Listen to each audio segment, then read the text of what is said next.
1055 KEUN en français on zero. Zang zang. Vous êtes à l'écoute. La Saturday Cajun Music Show avec Professor Arceneaux. Mes amis, we are a couple of days before Halloween. Today being October 25th, 2025. We're a couple of days before Halloween, and I'm going to do a very special segment of Professor Arceneaux's Radio History.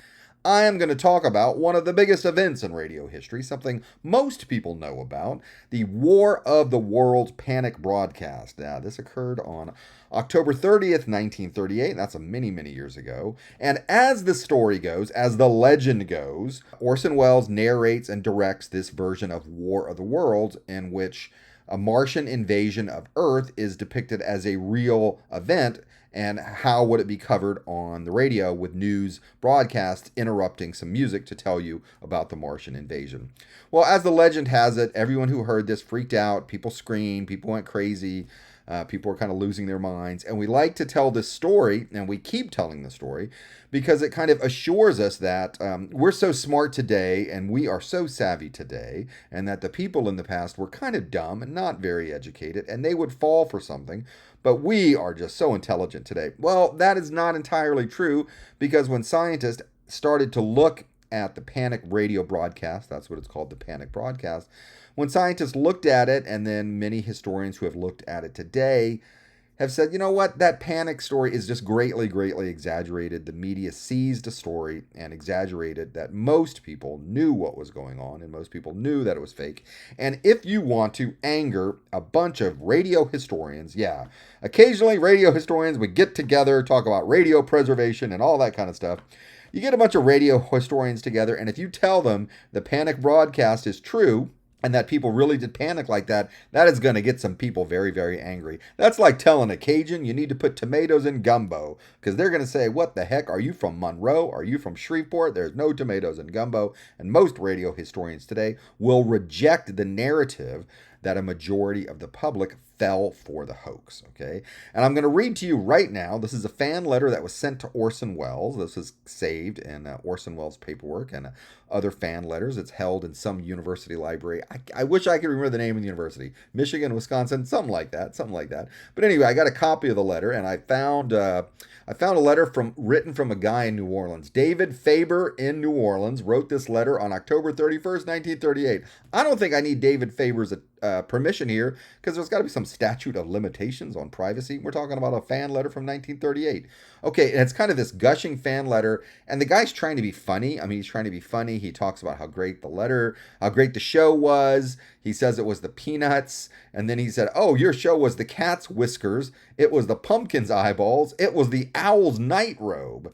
And then goes on to say that anyone who didn't know it was fake has only fooled themselves, because it was clearly fake, and I can't believe my fellow Americans fell for something that was so obviously a hoax. Yeah, fan letter written from David Faber in New Orleans in 1938.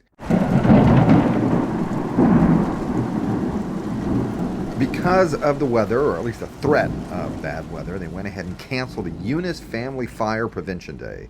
I repeat, the Eunice Family Fire Prevention Day. There was a couple of hours of activities scheduled for the fire station over there on 901 Suddig Road. That event has been canceled.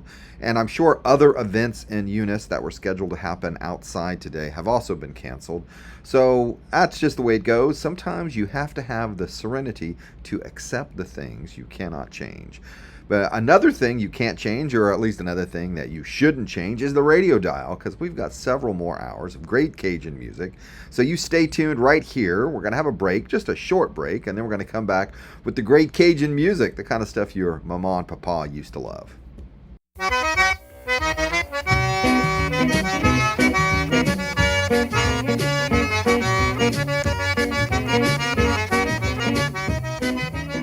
1055 KEUN en français on zero. Zank, zank. This is Professor Arceneaux with the Saturday Cajun Music Show.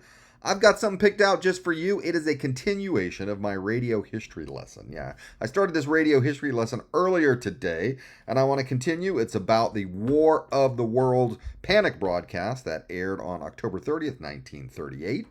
where today's October 25th, Halloween's coming up in a couple of days, so I thought it was a perfect occasion to talk about the War of the Worlds Panic radio broadcast. And if you missed my earlier segment, shame on you, what were you doing? But if you missed my earlier segment, I'll summarize quickly.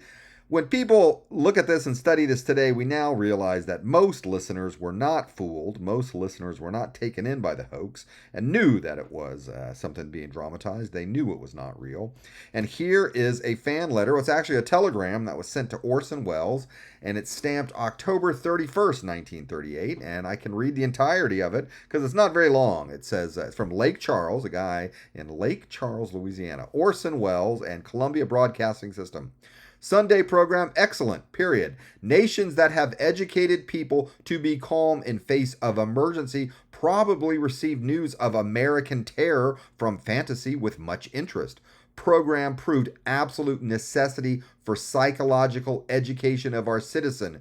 It appears that a genuine antagonist could demoralize nation with one shell and radio. Wow, that says a lot. Person is saying, hey, I knew it was fake, but if some bad actor wanted to cause turmoil in the United States, they could wreak a lot of havoc by broadcasting something that was not true. So pretty amazing. We got a person who's quite media literate, to use that term, back in 1938. And now it's time for Cajun prairie weather. I know all eyes are on the skies today because we're all quite curious to see how the weather's going to turn out. Today, aujourd'hui, cloudy with a strong chance of thunderstorms. Bon chance d'orage. The word for thunderstorms in Louisiana French looks like orange, but if you take out the N, orage. Bon chance d'orage. High of 75 today, 75. Tomorrow, dimanche, we got more chance of thunderstorms, but just in the morning, and could warm up. High of 82, 82. Monday, mostly sunny, high of 79, 79.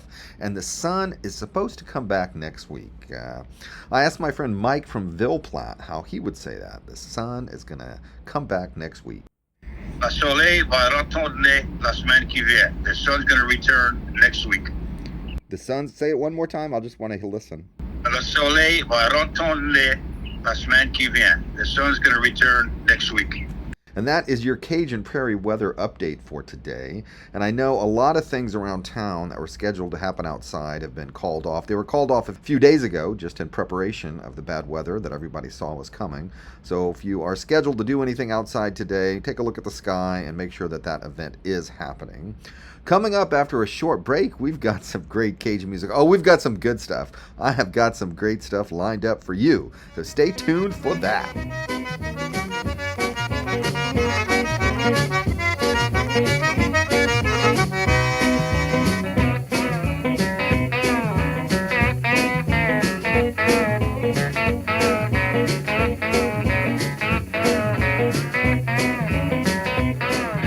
105.5 KEUN, en français, Honzado, Zank Zank. You are listening to Saturday Cajun Music Show with me, Professor Arceneaux. I put the rice in the boudin. I put the potato salad in the gumbo. I put the... You know what? You don't put anything in roux. I think it's just, oil and flour there. I don't think you need to put anything in roux. But you get the idea. Great Cajun music for you for another couple of hours. Now, at this point, we do a break, and I usually do a little break here about sports. But before I get to the sports, I have some important information which overlaps with sports, okay? Tomorrow, today's October 25th, tomorrow, October 26th, 4:30 to 6:30 on the LSU Eunice campus, there's Trunk or Treat. It's kind of a supervised thing for the kids. It's very safe, well-lit environment. There's going to be guaranteed goodies from every vendor. There's going to be a lot of local organizations participating. I think it's going to be a good time. It's one of the biggest holiday gatherings each year for Eunice. That's Trunk or Treat. Tomorrow afternoon, 4:30 to 6:30 on the LSU Eunice campus. I do want to encourage everyone to take a look at the weather forecast and the skies tomorrow.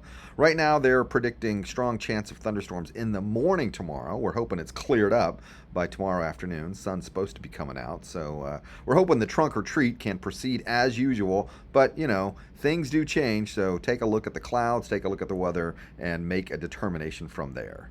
Now then, for regular trick-or-treating, this is how it overlaps with sports. For regular trick-or-treating, that is going to be Thursday, October 30th this year from 5 to 8. That's per the information from Mayor Scott Fontenot. Okay, so we're going to do it on Thursday, October 30th, because the Bobcats have a home game. They've been having a lot of away games. They have a home game. It's the Leesville Wampus Cats.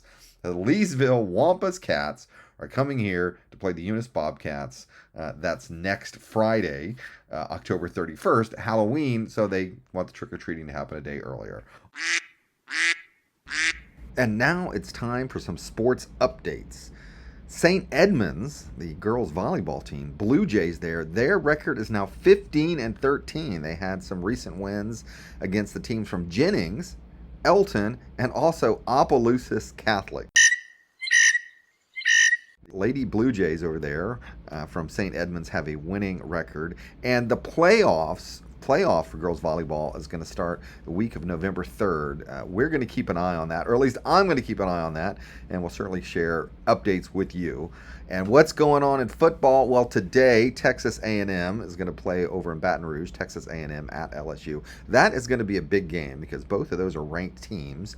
The Ragin' Cajuns are over at Troy. Tomorrow, the Saints versus the Buccaneers. That's games in New Orleans. The Saints aren't doing so well this year. If I was a betting man, I would not bet on the Saints. And in fact, given what is going on in sports right now, I wouldn't bet on sports at all. That's just me. That's what I'm saying. And now it's time for Bobcats Update. Another loss. Unfortunately, Iowa 51, Eunice 22. I watched some of the first part of that game.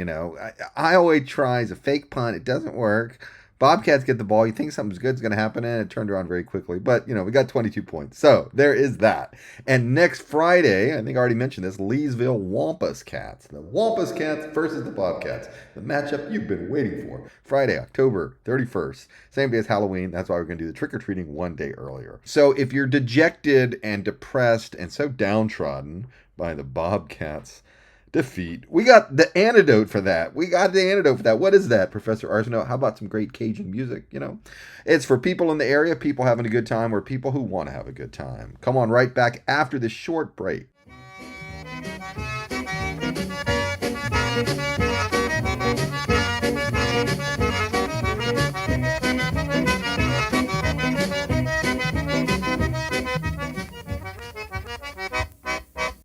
.1055 KEUN. We are Cajun Country.